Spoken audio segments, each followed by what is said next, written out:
BFM Business présente Edwige Chevrillon, la grande interview. Bonsoir à tous, bienvenue dans cette grande interview où je reçois Jean-Claude Trichet, l'ancien président de la Banque Centrale Européenne. Bonsoir Jean-Claude Trichet. Bonsoir. Et merci de nous avoir rejoints parce que je crois que Paris est complètement bloqué évidemment avec cette manifestation devant l'Assemblée nationale après le 49.3, donc décidé par le gouvernement sur les retraites. La question, vous avez suivi j'imagine la conférence de presse et la décision de la Banque Centrale Européenne et de Christine Lagarde. Est-ce que la BCE a eu raison de maintenir sa feuille de route avec une hausse donc de 50 points de base? Pas de compromis, est-ce qu'on peut dire que la crise bancaire et financière est derrière nous? Est-ce que c'était le bon choix selon vous, Jean-Claude Trichet? C'est toujours très difficile. Toutes ces décisions sont extrêmement difficiles et je dois dire, prendre une décision en pleine crise naissante, c'est évidemment encore plus difficile. Alors je crois en effet que la Banque Centrale Européenne a eu raison parce que d'abord elle avait dit très très clairement, on fera 50 points de base et on va ensuite continuer de faire des augmentations substantielles, y compris de 50 points de base. Donc elle avait déjà, disons, pris des engagements qui peut-être étaient exagérés d'une certaine manière, en anticipant non seulement la décision de mars, mais les décisions d'après. Et là où il y a novation quand même, c'est qu'elle a bien fait la décision de mars qui avait été anticipée, 50 points de base, parce que dans l'analyse de la Banque Centrale Européenne, il y a effectivement un problème d'inflation considérable. D'ailleurs, nos concitoyens et tous les concitoyens européens le ressentent très très fortement, je dois dire. Mais elle n'a ensuite pas dit on va continuer de hausser les taux. Elle a été là beaucoup plus circonspecte. Elle a dit on va regarder de très près, ça va dépendre des données et on va regarder les différents critères, quelles sont les perspectives d'inflation, quelle est la dynamique de l'inflation sous-jacente, la core inflation des anglo-saxons, l'inflation sous-jacente, et puis est-ce que la transmission de notre politique monétaire est convenable au niveau de l'ensemble de la zone. Donc voilà les trois critères et elle n'a pris aucun engagement autre pour l'avenir. Alors, donc c'est une décision qui doit être analysée dans ces deux dimensions-là, me semble-t-il. Absolument. Alors, deux questions pour peut-être aller un tout petit peu plus loin. Est-ce que c'est déjà arrivé, lorsque vous étiez président de la BCE, je veux dire, de revenir sur votre feuille de route? Comme vous l'avez dit, elle avait dit là 50 points de base, mais ensuite on va poursuivre cette hausse des taux. Et là, elle a dit non, on va voir les circonstances qui vont être, qui seront lors de la prochaine réunion dans un mois. Est-ce que c'est déjà arrivé que vous reveniez sur vos engagements? Il est arrivé que l'on revienne sur des orientations, pas des engagements chiffrés. D'ailleurs, moi-même, je n'avais jamais pris d'engagement chiffré d'un mois à l'autre, si je puis dire. Mais changer, évidemment, la décision en fonction de ce que l'on pouvait observer, à la fois sur le plan économique, sur le plan financier et monétaire, ça va de soi, d'une certaine manière. Donc, non, je dois dire qu'il n'y a pas de novation du tout. C'est un compromis, quelque part. Mais en effet, mon analyse est qu'il y a ces deux dimensions-là. On maintient les 50 points de base qui avaient été anticipés parce que l'inflation est là, l'inflation sous-jacente est là, et c'est la même d'ailleurs des deux côtés de l'Atlantique. Oui, mais malgré tout, est-ce que c'était le bon choix? Hier, j'avais un débat avec 3 économistes de Renault. Il y en avait 2 qui disaient oui, il faut qu'elle maintienne ses 50 points de base, et puis il y avait un économiste, Wilfried Galland, plus de marché, et qui disait attendez, non, parce que justement c'est la fin, l'argent facile, la hausse des taux qui a provoqué cette crise bancaire, c'est financière sur laquelle évidemment on va revenir. Oui, on peut et on doit toujours peser le pour et le contre. Et du reste, il y a eu un débat au sein de toutes les décisions, quelles qu'elles soient. Et il y a effectivement un débat, ce qui est normal d'ailleurs. Elle a signalé que 3 ou 4 des collègues du Conseil des gouverneurs avaient dit non, ne faisons pas ces 50 points de base. Donc il y a eu débat, et il est normal qu'il y ait débat dans des cas de ce genre. Il y a eu débat aussi, naturellement, pour l'avenir. Et encore une fois, moi j'interprète cette décision comme comportant ces deux orientations, pas une seule décision, mais 2 orientations importantes. On fait ce qu'on avait dit qu'on ferait, mais pour l'avenir, on va être beaucoup plus circonspect. Et c'est comme ça que vous pouvez interpréter naturellement le choc qui a été le choc financier mondial de ce dépôt de bilan totalement imprévu dans la Silicon Valley, la Silicon Valley Bank, et évidemment les vulnérabilités qui apparaissent dans pas mal d'autres endroits. Oui, alors c'est deux crises complètement différentes, hein, comme le dit Bruno Le Maire, mais cela dit, on est sur la même planète financière. Hein, donc, malgré tout, il y a des risques de contagion. Juste pour vous, le choix de maintenir cette hausse des taux, forte hausse hein, quand même,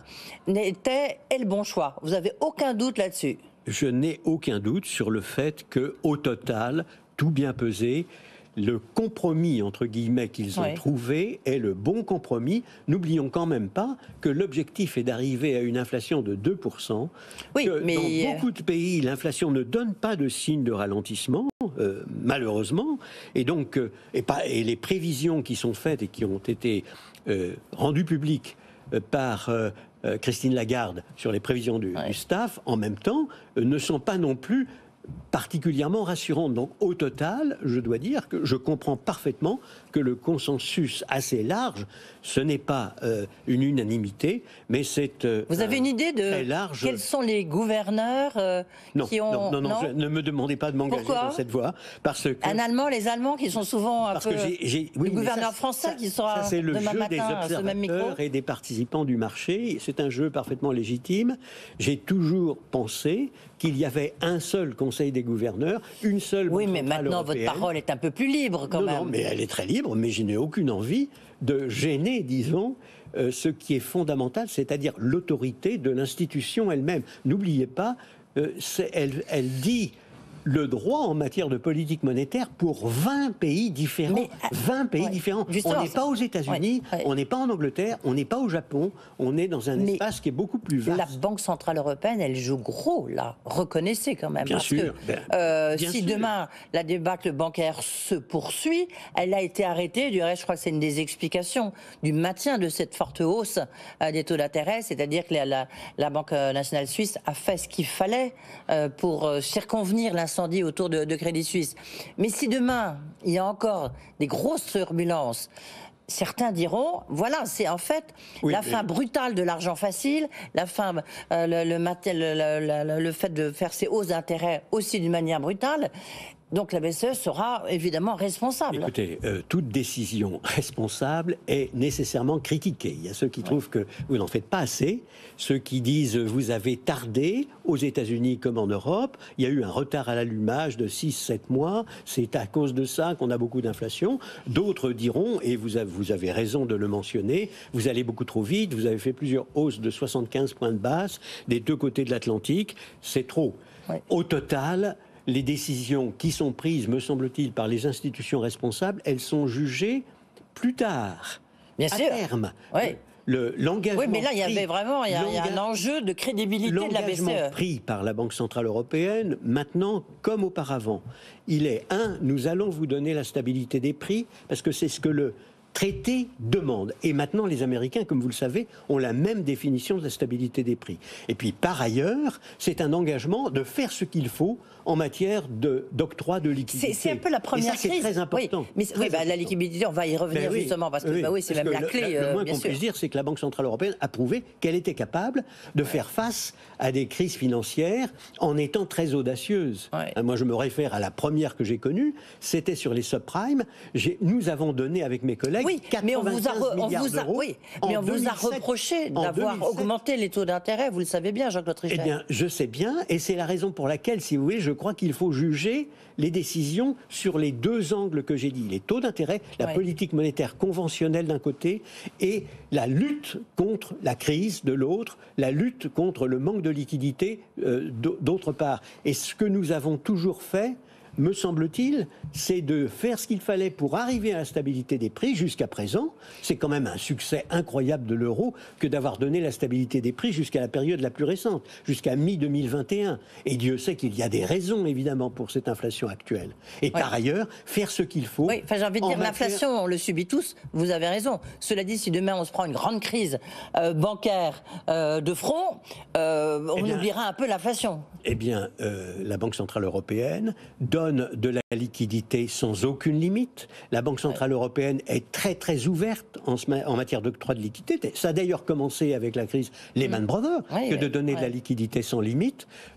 Nous sommes intervenus lorsqu'il y avait des problèmes majeurs pour soutenir la Grèce, l'Irlande, le Portugal, l'Espagne et l'Italie. Donc je crois que de ce point de vue, la Banque Centrale Européenne a démontré ce qu'elle pouvait faire et ce qu'elle savait faire. Vous allez nous dire dans un instant si justement ce qui se passe actuellement vous rappelle quelque chose. Évidemment, cette crise autour de Lehman Brothers, même si ça n'a pas du tout la même taille. Juste une question, on attend la décision de la Fed la semaine prochaine. Est-ce que la Fed doit infléchir sa politique de taux, amorcer une décrue des taux d'intérêt? Comme vous le savez, elle a elle-même anticipé, elle avait elle-même anticipé, parce qu'ensuite il y a eu plusieurs déclarations, si vous voulez, qui n'allaient pas nécessairement tout dans le même sens, mais une hausse de 25 points de base qui était considérée comme étant très probable. Comme bien entendu, tout dépend aussi de ce que vous observez, et comme les observations américaines ne sont pas meilleures que les nôtres en ce qui concerne l'inflation, certains s'étaient dit, ils iront jusqu'à 50. Ouais. Au total, au moment où nous parlons, la crise, elle est quand même née aux États-Unis. Elle est née aux États-Unis. Il n'y a pas qu'une seule banque concernée. Il y en a une, deux, trois. Et au total, et des banques, il y a 16 banques régionales qui sont un peu fragiles, on va dire. Non, oui, alors elles sont fragiles. Ouais. Et elles sont fragiles aussi pour une certaine raison que je vous dis tout de suite, parce qu'elle est assez grave. Ils n'ont pas respecté les accords de Bâle. Le ratio structurel de liquidité à long terme n'a pas été respecté par les petites banques aux États-Unis. Donc ces fameuses banques régionales dont vous venez de parler. La Silicon Valley Bank n'aurait pas déposé son bilan, n'aurait pas été dans cette situation si elle avait respecté, si les autorités de prudence avaient fait respecter en effet ces règles. En Europe, c'est une des raisons pour lesquelles la Banque Centrale Européenne est quand même au total un peu plus confiante. En Europe, on respecte ces règles, donc on ne peut pas, semble-t-il, avoir un problème de ce type-là. Mais on peut en avoir d'autres, c'est clair. Et il faut être très conscient, vous l'avez dit vous-même, qu'il y a des effets de contagion.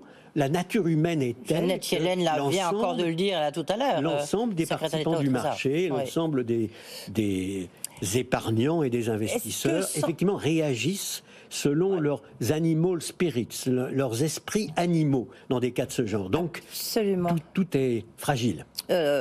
Est-ce qu'il faut faire très attention, surtout dans ces moments très tendus, aux mots qu'on utilise? Mais malgré tout, Jean-Claude Trichet, est-ce qu'il y a des petites odeurs, des petites hints où vous vous dites « ça me rappelle les débuts de la crise de Lehman Brothers » aujourd'hui?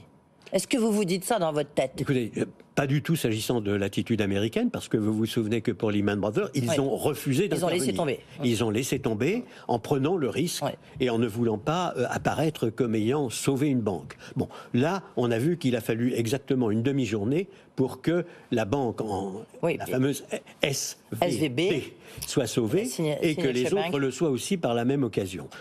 C'est une mesure d'une importance extrême, puisqu'elle ne fait plus la différence entre les dépôts garantis et les dépôts non garantis.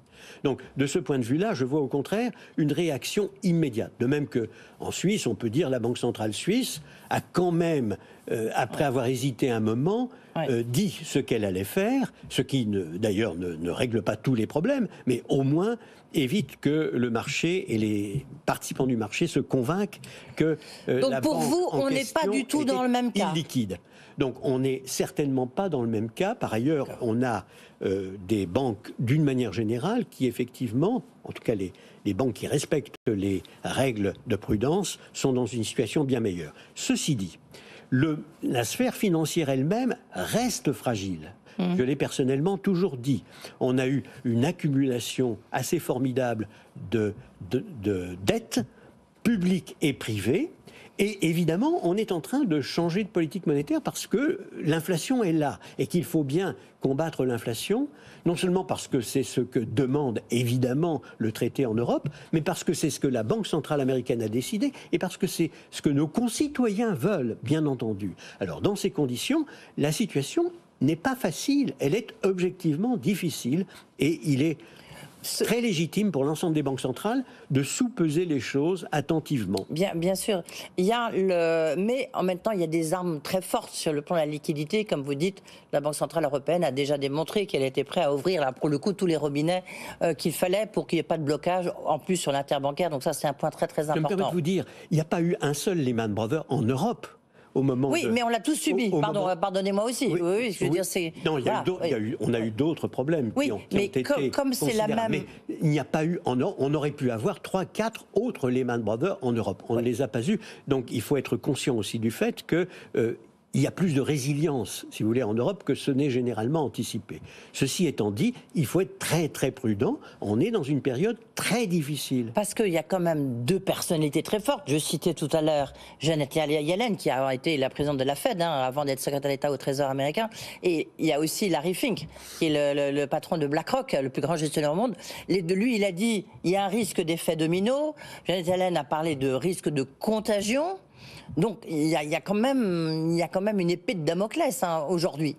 L'univers financier est fragile pour les raisons que j'ai déjà dites, niveau d'endettement, changement de politique monétaire, et par ailleurs, évidemment, la contagion est toujours possible. Je me suis référé aux animal spirits de Keynes. Oui, donc effectivement, la contagion doit toujours être présente à l'esprit des uns et des autres. Ceci dit, le propre des banques centrales, c'est précisément de prendre des décisions qui engagent fortement et de faire à la fois, à mon avis, ce qu'il faut pour avoir la stabilité des prix, à moyen terme naturellement, pas immédiatement, et puis ne pas hésiter une seconde quand il faut combattre une crise, empêcher la généralisation de l'illiquidité. C'est ce qui a été fait jusqu'à présent par la Banque Centrale Européenne de manière extrêmement courageuse, à mon avis, en toutes circonstances, et aussi, bien entendu, par les Américains et les Suisses dans les circonstances qui sont les leurs. Y a-t-il un risque quand même que ça pèse sur la croissance économique, qui est déjà faible ? Oui, heureusement, elle est faible, mais moins faible que ce qui avait été anticipé. Oui, parce qu'on avait écarté la récession, notamment pour la France et pour l'Allemagne. Oui. Et là, je ne sais pas. On va voir, là, encore une fois, il faut observer, bien malin qui peut dire quel va être l'impact immédiat de ce qui vient de se passer. Il est très possible que l'impact soit important en matière de croissance réelle. Il est possible que ce ne soit pas si important que ça. On va voir. Mais en tout cas, personne ne peut dire ce qu'il en sera. Il faut observer et prendre les décisions futures en fonction de ces observations. Mais j'observe au total, si vous voulez, que les Européens sont plus touchés que les Américains par les circonstances en général. D'abord, les problèmes sont nés une nouvelle fois aux États-Unis, et puis nous avons... Mais c'est un peu le paradoxe, pardonnez-moi de vous interrompre, c'est que ça naît toujours aux États-Unis, et après, on fait des normes de plus en plus lourdes, contraignantes pour les banques européennes. Vous avez parlé de Bâle III, Christine Lagarde en a parlé, donc les banques européennes respectent Bâle III, coefficient de liquidité, pas les américaines, et hop, ça recommence. Oui. C'est très grave, et la leçon à tirer, c'est qu'effectivement, les Américains ont été irresponsables en n'appliquant pas le Net Stable Funding Ratio que j'évoquais, c'est-à-dire le ratio structurel de liquidité à long terme. Un lobby trop puissant aux États-Unis, un lobby bancaire trop puissant ? Je ne suis pas sûr. Je pense que c'est aussi culturel. C'est-à-dire qu'ils n'aiment pas, d'une manière générale, les réglementations trop lourdes. Ils ont confiance, on l'a vu avec les crypto-monnaies aussi, ils ont confiance dans l'imagination créatrice du marché, dans le fonctionnement, disons, dans la cristallisation des nouvelles idées. Alors que, l'expérience montre qu'il faut quand même être très prudent. Il fallait être très prudent beaucoup plus qu'on ne l'a été en matière de crypto-monnaies. Il fallait être très prudent beaucoup plus qu'on ne l'a été sur les banques régionales aux États-Unis. Mais ceci étant dit, un dernier mot peut-être sur la comparaison États-Unis-Europe, parce que le problème principal que nous avons, c'est que nous sommes plus vulnérables que les Américains du fait de la hausse de l'énergie, de la hausse des prix de l'alimentation, et la différence entre nos inflations totales, si je puis dire, est quand même fascinante, parce que c'est, pour ce qui nous concerne, 8,5, et pour eux, 6,5. Donc on a vraiment plus de 2 points en réalité de plus. Avec une décrue quand même, le pic quand même, on l'atteint. Bon, espérons que le pic est atteint. Ça dépend entièrement de l'énergie et des prix de l'alimentation. En revanche, si vous voulez, l'inflation sous-jacente est la même des deux côtés de l'Atlantique, je l'ai déjà dit.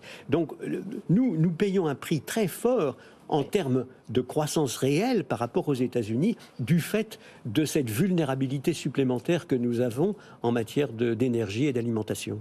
Merci beaucoup Jean-Claude Trichet, toujours très intéressant ce décryptage, ancien président de la Banque Centrale Européenne. Évidemment, si vous voulez revoir les déclarations de Jean-Claude Trichet, vous pouvez le faire sur le site de BFM Business et puis bien sûr pour ceux qui nous regardent à la télévision grâce au QR code.